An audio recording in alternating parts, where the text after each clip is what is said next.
Welcome to Literary Journeys with River. Today we explore A Court of Frost and Starlight, the book 3.5 in this beloved saga. A quiet story of healing and renewal after the war. Remember, this is just a summary, not the full book. If you love stories of hope, magic, and recovery, subscribe and hit the bell icon so you won't miss our next illustrated summaries. Tell us where you're watching from. Your comments help YouTube recommend the channel. Let's begin. Chapter 1. Feyre watches the first winter snow from her home in Velaris, reflecting on how her life changed since that harsh winter when she hunted the wolf. Now, she is the High Lady of the Night Court, blessed with powers from all the courts. Rhysand is absent, probably visiting allies, while she distracts herself washing dishes and talking with Nuala, who mentions the approaching winter solstice. Feyre remembers everything they sacrificed to be together, including Rhys's death in the battle against Hybern. Despite her efforts to stay busy rebuilding Velaris, painful memories haunt her. Preparing for the solstice fills her with anticipation but also nostalgia, as she plans gifts for her loved ones who fought and bled for her happiness. Amid her reflections, she decides that the celebration will be an opportunity to reunite her family once again. Chapter 2. Rhys visits Devlan's camp with Cashen, where snow covers the Illyrian mountains. Cashen argues with Devlan about allowing young women to train before helping with the solstice preparations, fighting against tradition that forces women into domestic work. Devlan relents, agreeing that the young women will train for 90 minutes before assisting. Rhys notices the growing discontent among the Illyrians, who still feel the weight of the war. Cashen, burdened by the wounds and losses suffered by his people, feels the responsibility of leading the surviving warriors. Rhys acknowledges the need to maintain peace and avoid rebellions, planning to handle the situation carefully. The tension in the camp is palpable, and both know that one small mistake could ignite the spark of revolt. Despite the exhaustion, Rhys insists that Cashen return to Velaris for the solstice. Chapter 3. Cashen flies over the Illyrian mountains, seeking to release the tension building inside him. He heads toward Ramiel, the sacred mountain where he, Rhys, and Azriel won the blood right centuries ago. However, his true destination is another place. The camp where he was born and suffered alongside his mother, who was marginalized and mistreated. Upon arrival, he finds only ruins covered in snow, recalling the injustice his mother endured before her death. Cashen feels the weight of his history and the responsibility to protect Illyrian women so they don't suffer the same fate. Despite his pain, he recognizes that training the women is his tribute to his mother's memory. After meditating in front of the ruins, Cashen prepares to return to Velaris, though his mind remains haunted by thoughts of Nesta and the complex relationship they have yet to resolve. Chapter 4. Feyre walks through Velaris's rainbow, where the streets are bustling with activity and preparations for the solstice. She observes the buildings destroyed by Hybern, feeling the weight of memories from the attack. She discovers a ruined gallery and meets Rhysand, a fairy who fought bravely to protect her people. Rhysand invites her to join a group of artists who gather to paint, but Feyre hesitates, fearful of what might surface if she returns to painting after so much pain. As she continues her walk, she meets Mor, who takes her to buy a gift for Amren. Mor mentions that they must visit the hewn city that night, where Eris will be present, and although the visit is part of solstice tradition, Mor has her own reasons for attending. Feyre reflects on the peace they achieved and the scars that still remain. Chapter 5. Feyre rests in bed when Rhys returns exhausted from the Illyrian camp. She notices his fatigue and brings him food to ensure he regains his strength before visiting the hewn city. While sharing an intimate moment with Rhys, they both reflect on the weight of the past and the future that awaits them. Feyre thinks of her sisters, Nesta and Ellen, and how they still need to adapt to their lives as Fae. Rhys, for his part, cannot help but feel resentment toward those who hurt Feyre, but he knows he must forgive for them to move forward. Their passion is intense, but Mor interrupts to remind them they must leave. Although the shadow of the past still haunts them, their love and closeness are their refuge in a world still healing. The longest night of the year is near, bringing with it hope and memories. Chapter 6. Mor accompanies Rhys and Feyre to the hewn city, where the surrounding darkness reminds her of the rot and pain of her past. There, they face Kyr and Eris, the eldest son of the Autumn Court's High Lord, whose mere presence awakens Mor's worst memories. Eris was the one who left her bleeding and nailed to the forest floor centuries ago, abandoning her without mercy. While Rhys and Feyre negotiate with Kyr, Mor struggles to maintain composure and not let her past consume her. Despite her serene exterior, the memories of her torture and abandonment haunt her. She feels that her silence before Kyr and Eris makes her weak, unable to confront them. When the meeting ends, Mor follows her family back into the light, but within her, she continues to fight a battle against the ghosts that still torment her. Chapter 7. Rhys meets with Azriel in his study, who brings information about the Illyrian clans and their growing discontent after the war. Rhys, aware of the fragility of peace in Prythian, analyzes the risks of a possible uprising in the Illyrian camps and fears they might need that army again if the situation worsens. Additionally, Azriel reports that the human queens have not returned to their lands and that Vassa and Jurian continue to watch over Grayson. The mention of Lucian also worries Rhys, as Baron's bastard son went to the spring court for the solstice.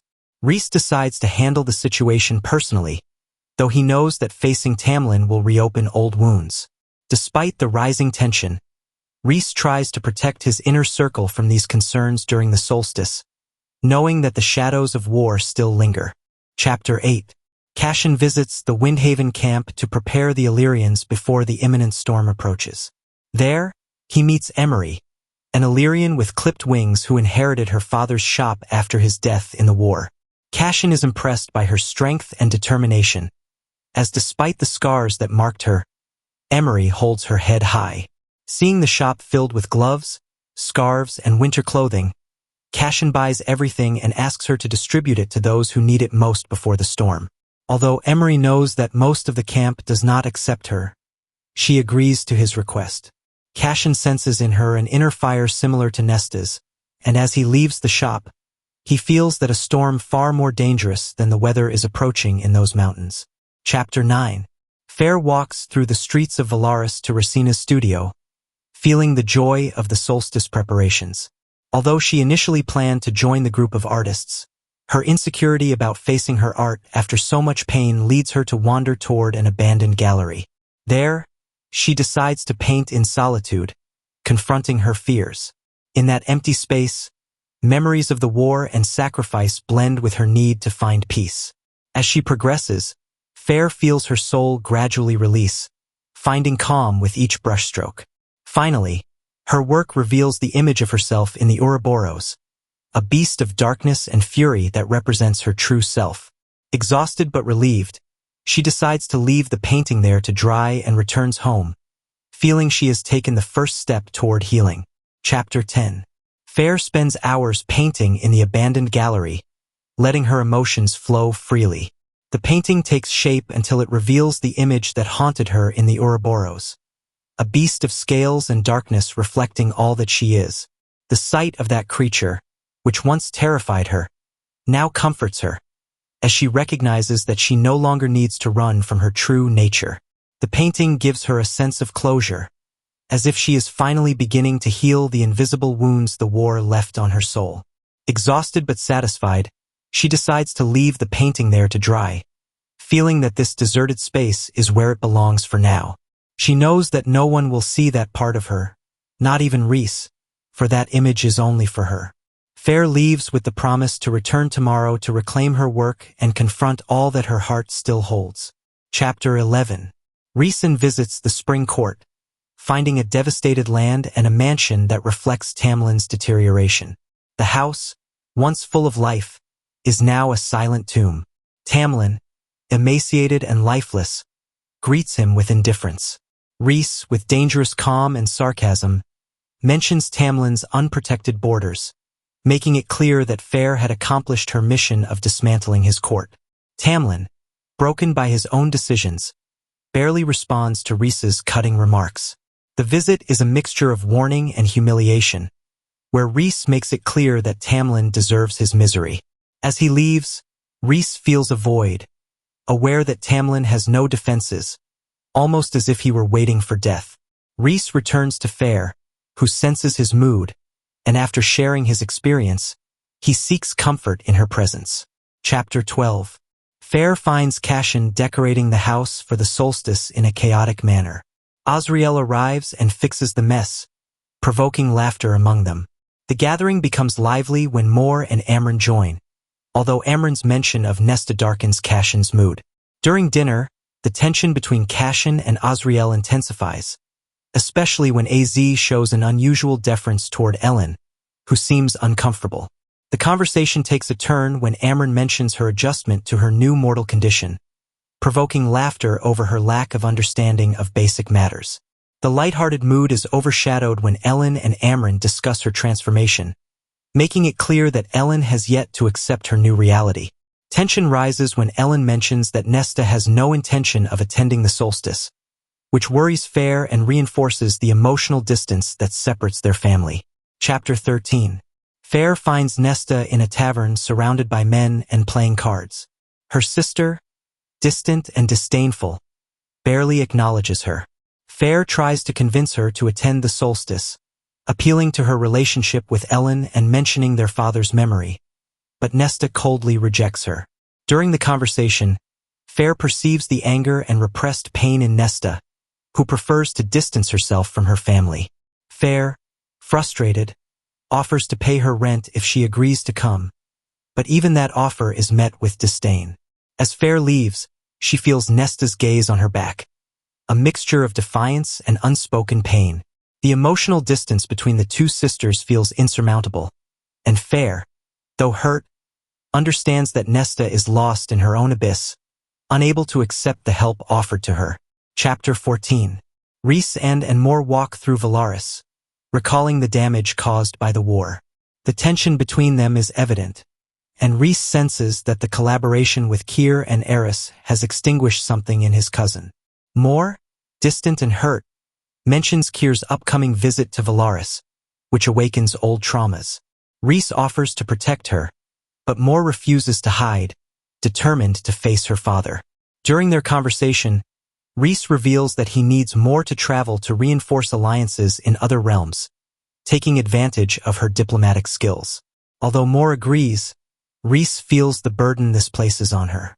Deep down, Mor longs to escape the emotional prison that the Court of Nightmares represents for her. The tension between them is palpable, reflecting wounds that have yet to heal and may take a long time to mend. Chapter 15. Feyre and Ellen go shopping for solstice gifts. During their outing, Feyre discovers a tapestry in a gallery that captures her attention, a depiction of the void with a thread of hope shining in the darkness. The weaver, who lost her husband in the war, explains that weaving has helped her cope with her grief. This story deeply moves Feyre, who sees her own fear of losing Rhys reflected in it. Inspired by the weaver's strength, Feyre buys the tapestry, recognizing that she must cherish every moment she has with Rhys. Later, Feyre reflects on the possibility of opening a space where others can heal through art. This new idea fills her with purpose, and as she shares her thoughts with Rhys, she feels that, despite the pain of the past, there is hope and beauty in continuing to create. Chapter 16. Rhysand watches as Cashin and Azriel settle into the small room assigned to them for the solstice, joking about the childlike size of the beds. Cashin mentions that he brought weapons as gifts, causing Rhys's amused disapproval. They talk about the meeting with Devlon and the Illyrian commanders, who promised to train the girls after the storm. Azriel expresses concern about the growing discontent in the camps, but he and Rhys decide not to inform Cashin yet to prevent him from intervening before the solstice. Despite his exhaustion, Cashin remains worried about Nesta and avoids speaking about her. The conversation shifts to jokes about the lack of space in the house and possible bets on Lucien's arrival. Later, on the eve of the solstice, Rhys admires Feyre, radiant in her blue dress, as the group gathers around the fire with wine and laughter. The absence of Lucien and Nesta is noticeable, but the night remains filled with warmth and family closeness. Chapter 17. Feyre wakes up on the morning of the solstice beside Rhys, who gives her birthday presents. She receives a sketchbook with her initials, a blue scarf, and a pouch for her painting tools, all carefully chosen. Although they try to stay in bed, Feyre decides to draw Rhys naked as a gift for herself, enjoying the sensuality and complicity between them. Later, while Feyre has breakfast alone, Cassian and Azriel burst in and kidnap Rhys to fulfill a secret solstice tradition. Feyre, intrigued, focuses on her paperwork until she encounters Ellen, who has spent hours baking for the celebration. As they chat, Lucien unexpectedly arrives to deliver gifts, but his presence causes discomfort, especially for Ellen. Although the tension is palpable, Feyre tries to maintain peace and assures Lucien that he will always be welcome. Chapter 18. Feyre and Ellen welcome Lucien, who arrives with gifts for the solstice, although his presence generates discomfort, particularly for Ellen. Lucien mentions that he has been living with Jurian and Vassa in a manor house in human territory, trying to reorganize the ungoverned lands. Although he tries to remain cordial, it is evident that his relationship with Ellen remains distant. Lucien expresses his pain over Ellen's indifference and his discomfort at not being able to be close to her. Feyre suggests that Lucien stay in Velaris for a few days, but he declines the offer, preferring to return to his band of exiles. The conversation shifts to reproaches and uncomfortable truths about his exile from the Spring Court and his inability to return. Finally, Lucien leaves, leaving a gift for Ellen that she barely acknowledges. Feyre tries to talk to her sister, but Ellen remains firm in her decision to stay away from Lucien. Chapter 19. Feyre discovers that Cassian, Azriel, and Rhys maintain a tradition of having a snowball fight every solstice, a childish custom they still uphold. Moore takes her to the cabin to watch the contest, amused by the immaturity of the three Illyrian warriors. Rhys loses the battle, and Azriel secures his 199th victory. After the competition, the three enjoy a warm cabin, in keeping with Illyrian tradition. During the solstice celebration, Rhys makes a toast to family, while Feyre admires the warmth and happiness around her.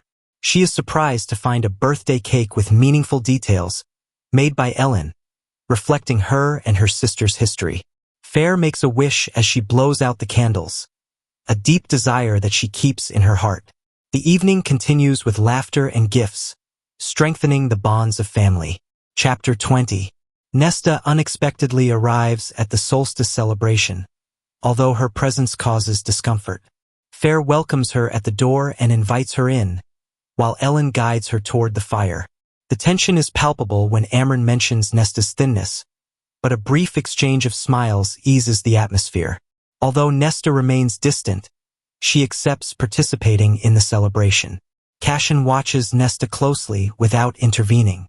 The gift exchange continues, and Ellen gives Nesta a set of novels, provoking a cold but grateful reaction. The night unfolds with laughter and emotional moments, but Nesta remains a distant presence. At the end of the night, as Nesta leaves, Feyre gives her money to cover her rent, a gesture Nesta accepts without argument. However, Cassian follows her to the door, unable to let her leave without showing his concern and the unbreakable bond that still connects them. Chapter 21. Cassian follows Nesta into the cold night after the solstice gathering. She walks with grace, and he, frustrated, insists on accompanying her to ensure she reaches her apartment safely. Although he tries to break the distance with his usual sarcasm, Nesta maintains her cold and indifferent attitude. Cassian offers her his solstice gift, but she refuses without even looking at it. The conversation turns bitter when Cassian mentions his pain and struggle to get closer to her. Nesta, relentless, rejects him again, making it clear that she wants nothing from him. When she finally reaches her home, Cassian, hurt, throws his gift into the Sidra. Meanwhile, Nesta enters her empty apartment, consumed by darkness and silence. Sadness and guilt overwhelm her, unable to feel anything, while Cassian's shadow follows her, even from afar. Chapter 22. Feyre watches as the solstice celebration slowly winds down. Cassian returns late, dejected after his encounter with Nesta. Azriel and Ellen remain together, discussing plans for the garden, while Feyre and Rhys retire to their room. Rhys has a surprise prepared for Feyre and takes her to the cabin in the mountains where everything began. There, by the warmth of the fire, Feyre discovers that the dresses Rhys always gives her were creations of his mother, made centuries ago for his future mate. Moved by this gift, Feyre feels the weight of the love and history surrounding her. As they share this intimate moment, Feyre reveals her desire to have a child with Rhys, a decision that fills them with hope for the future, sealing their promise with a new mark on their hands. Chapter 23. Rhysand takes Feyre to a plot of land by the Sidra as a solstice gift. The place is spacious and perfect for building their home, where they can start a family. Rhys encourages her to design the house of her dreams, with space for all their loved ones. Feyre, moved by the vision of their future, accepts with excitement. This property will not only be their home but also a reflection of the love and family they wish to build. The promise of a future filled with laughter, children, and shared moments is sealed in that space. With tears in her eyes, Feyre imagines a garden for Ellen, a training space for Cashin, and rooms for their future children. Rhys assures her that this place will be a refuge for their family and a new beginning for both of them. Feyre accepts the gift, feeling that this space will become the home they always dreamed of. Chapter 24. Mor leaves Velaris to visit Athelwood, a secret property she has owned for centuries. There, with her beloved horses and the peace of the mountains, she finds solace and freedom. During her ride, she senses a dark presence in the forest, a watchful shadow observing her from a distance. Though unsettled, she decides not to approach and returns to the safety of her home. As she gallops through the mountains, the call of unknown lands and distant adventures pulls at her heart. The possibility of exploring uncharted realms tempts her, but she knows that leaving would mean facing Azriel's fury and her friends' concerns. Athelwood reminds her that she will always have a refuge, but the desire for adventure and the need to discover what that unknown shadow hides push her to keep moving forward. Chapter 25. Feyre visits Paulina's studio and receives the key to the place as a gift from her family. Although she tries to pay for the studio, Paulina's family rejects her money and suggests donating it to the Brush and Chisel, an organization that helps struggling artists. This generosity moves Feyre, who remembers her own suffering during the years of hunger. As she observes the empty space of the studio, she feels that this place has a greater purpose. Rhysand finds her, and Feyre, inspired, asks if she would be interested in partnering to turn the studio into a refuge for artists. The Suriel's voice echoes in her mind, reminding her to leave the world better than she found it. With a new mission in her heart, Feyre decides to transform the space into a place where creativity and art can flourish, giving her life a renewed sense of purpose. Chapter 26. Rhysand watches the training of 6 young Illyrian girls under Devlan's reluctant supervision, teaching them how to wield daggers. Although progress is slow, the presence of the girls is a step toward the equality that Cashin has been advocating for years. Rhys, Cashin, and Azriel remain nearby, watching from a distance. Cashin has been tense since the solstice, and Rhys suspects it's because of Nesta. The conversation shifts to Calon, the son of an Ironcrest lord, who is stirring dissent against Cashin and Rhys.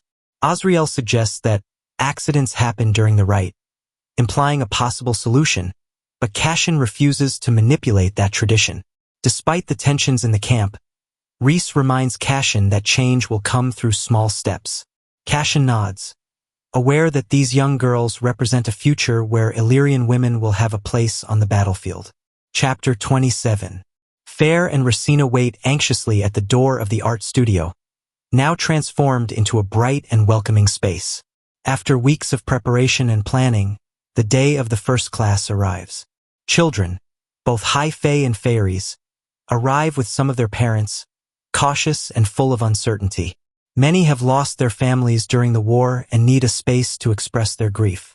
Feyre and Rhysand, now good friends, have recruited artists from the Rainbow to teach classes.